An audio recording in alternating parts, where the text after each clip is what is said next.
Hello everybody and welcome to today's video. In today's video, I'll be doing a 2024 election prediction between Joe Biden and Nikki Haley.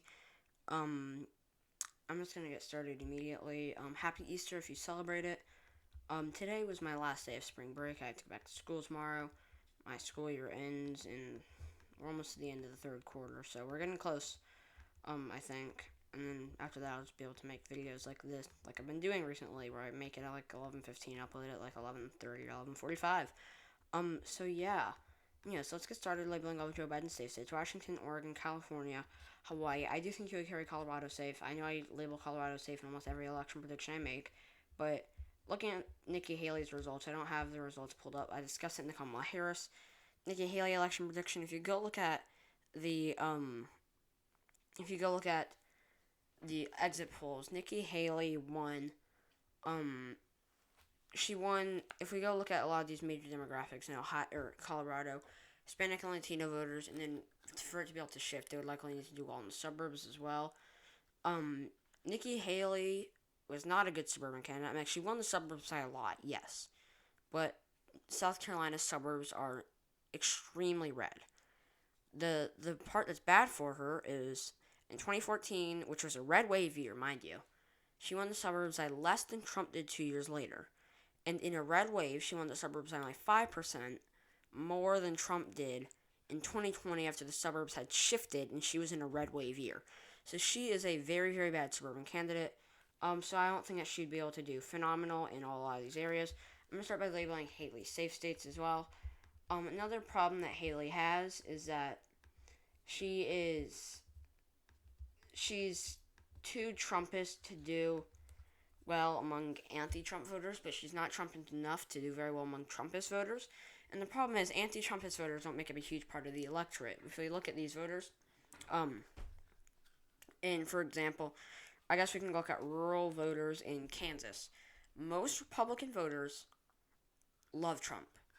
And Nikki Haley, being anti-Trump, won't help her do well with them.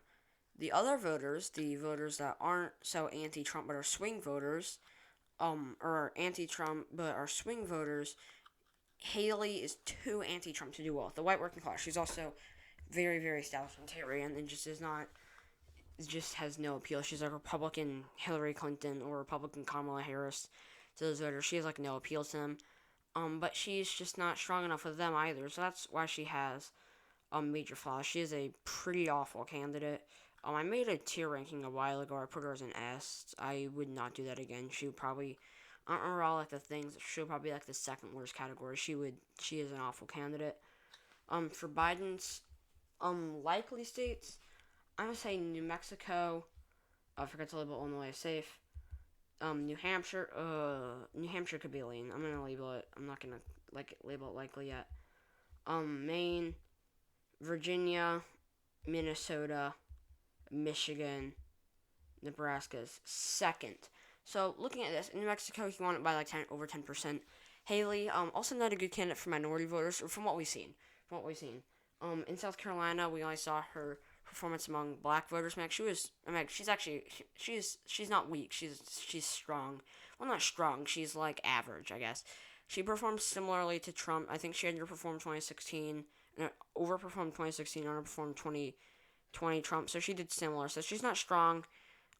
Trump wasn't obviously a great candidate, but he was a fairly strong candidate for Republican for minority voters. But I also think it's shifting too much, and she's too weak of a candidate for white rural voters to be able to win it. Minnesota, she's an absolutely awful candidate for the white working class. Biden's looking at an 11-12% margin of victory there. Michigan, once again, just too bad for the white working class. Going to do similarly to Trump in Detroit and in a lot of these more urban areas with larger black populations. So she will not do very well in Michigan, and she'll do horrendously with the white working class. Maine, she is just not strong enough. I think it should be a decent candidate for Maine, because if we go look at the Northeast, a lot of these voters, particularly in New England, are rural, white, college-educated voters. Like I don't have maps pulled up, but actually I may. I'm gonna go see. I have a lot of Wikipedia pages pulled up. I think I closed it. I'm gonna go double check. Definitely closed it. I only had North Carolina House results and a Maine 2020 results, which is actually kind of odd. But I mean, it's not odd because I was using it for my election night. But still, it's funny that we're talking about Maine. Anyways, or I guess I'm talking about Maine. But in Maine, I mean, like she is.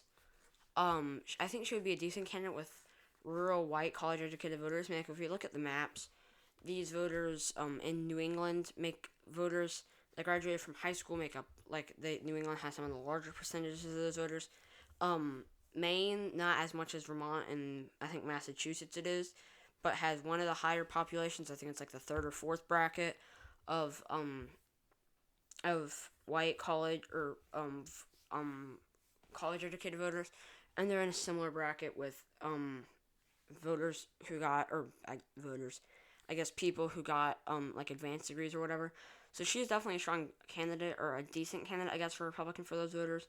But I still think that Biden's probably going to carry it safe and probably win it by like I think he'd probably improve because Haley would do worse in Maine's second district, so he'd probably still win it by 10 or 11%. But that is just something to point out. Virginia, I mean, like Haley's too weak in the DC suburbs. Won't be able to do strong enough among southern rural Virginians. And that's it. And Nebraska's second. She is not a good enough suburban candidate, and she's an average enough candidate in areas like Omaha and Lincoln. Or I guess not necessarily average. She's just a bad candidate for that for Nebraska's second. So I'm gonna give that to Biden likely. For Haley's likely states, Montana, Kansas, Missouri, Nebraska second, Indiana, South Carolina, and Alaska. So looking at this, Alaska, Trump carried it by like 10%. LTE made actually two really good videos on Alaska recently. Alaska's definitely a very interesting state. I'm just gonna kind of, I guess, I've said this in recent videos, but I guess I'm just gonna like use what LTE said, where he said that essentially a lot of this is because of raised Native American turnout, and I think these newer voters are definitely going to favor Joe Biden, so she'll probably win it by like 7%. Montana, too weak with white rural voters. Montana is a more moderate state, so we could still winning it by a safe margin, but she is just too bad with white rural voters once again. Kansas, same thing. Biden also won it by a likely margin, or Trump won it by a likely margin. She's too weak with white rural voters. I'm going to give it to Nikki Haley by a likely margin. Also, Nebraska's first. Biden lost it by 15%, 0.1% to the left, and would have been a likely state or a likely district. So I'm just going to give it to Haley likely because of that, and considering the fact that it has parts of Lincoln and suburbs, and she's too weak with white rural voters. In Missouri, once again, too weak with white rural farmers in the Midwest. Indiana, not strong enough for the white working class. Probably won't be able to do very well in Indianapolis. Maybe decent, but not like amazing. South Carolina, similar thing. It's not similar thing. What am I saying? She's too weak with white. I guess kind of a similar thing. Too weak with white rural voters. Gonna probably perform similar to Trump with black voters. Although she is from the state, which could help her. For Biden's lean states, Nevada, Arizona. Actually, I'm gonna label Arizona too. I'll explain. New Hampshire, Pennsylvania, Wisconsin, and I'm not certain about Georgia. I'm gonna leave Georgia unlabeled. Actually, I'm gonna label it till blue for Biden. Okay, so looking at this, Nevada, Biden won it by a lean margin. She's too weak with white rural voters. Probably will do similar to Trump with Hispanic and Latino voters. Actually, they'll probably shift towards Biden. And he'd probably do better in Clark County due to it. So I'm gonna give it to him lean, probably like a 3.5% margin of victory. And Wisconsin, once again, too weak with white rural voters, which will probably be similar to Trump in Milwaukee, Madison, Green Bay. And Biden will do really well with white rural voters, probably do well in the 3rd congressional district. Pennsylvania, another very similar circumstance. Biden won by a lean margin against Trump. Haley won't be able to do well enough. She'll probably be too weak in the suburbs of Philadelphia, probably be similar to Trump in Philadelphia and Pittsburgh, and do really bad among white rural voters. New Hampshire, it could be likely, could be lean. I just think once again that since she'd be a pretty strong candidate for white rural college educated voters, that she'll lose it by a lean margin, like a 4.5% margin. In Arizona and Georgia, Arizona likes moderate candidates, which is why I'm not going to give it to Biden lean, just because they like moderates. And they like traditional Republicans, which Haley is. But I think that she's too weak in the shifting suburbs of Arizona. Actually, because of that, and since she could be viewed as a Trumpist, I'm gonna label it lean. And then Georgia, I mean, like, she is not gonna. She's gonna do similarly to Trump in Atlanta, although the suburb or the turnout will probably be higher. Just because of get out the vote efforts. She'll be pretty bad with white rural voters, and she probably won't be able to do well enough in the suburbs. Um, and that is it for Biden's lean states. For Haley's lean states, Florida, Texas, Maine second, and Iowa. So looking at this in Florida, um, she'll probably win it by like 1%. She'll probably do well enough. Actually, I'm gonna give her a true tilt just because she's Biden's a bad candidate for Hispanic and Latino voters. Which is why I'm gonna give it to Haley, just because Biden's bad among them. I'm thinking about it. They like traditional people. They like traditionals. Actually, since they like moderates, I'm gonna give it to. Well, she's not necessarily moderate, so it's hard. I'm gonna give it to her tilt just because it is a right-leaning state. And Biden will probably do bad enough among Hispanic and Latino voters in Miami for Haley to be able to win it narrowly. In Texas, she isn't a great candidate in the suburbs. She probably won't be able to do very well in Houston and Dallas. The border will probably shift back to Biden. And she'll probably do bad enough in white rural Texas for it to be like a 1.5% margin of victory. And in Iowa, Biden, she's a pretty weak candidate for white rural farmers. A lot of them simply might not turn out because they don't like Haley. She'll probably still win it by like 3%, maybe 4%. But I will give it to her lean. Maine second. She's just not Trumpist enough to be able to do very well there. For Haley's tilt states, Ohio and North Carolina. So in North Carolina, it's north of South Carolina, if you hadn't guessed by now.